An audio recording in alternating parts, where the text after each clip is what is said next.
Mais pour beaucoup de personnes, Vatican II et l'après-concile, ça a été vécu comme une fin.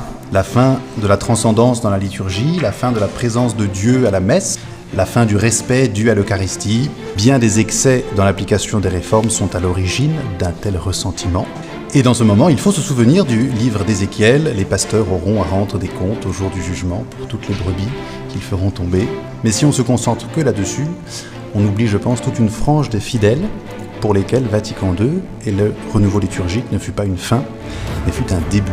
Le début d'une messe dans laquelle ils se sont sentis vraiment présents à l'action liturgique, le début de la redécouverte de la parole de Dieu dans son intégralité tout au long de l'année, le début de la communion fréquente, même de la communion quotidienne, le début d'une confiance renouvelée dans le fait de s'approcher du Christ pendant la messe, de le recevoir avec amour.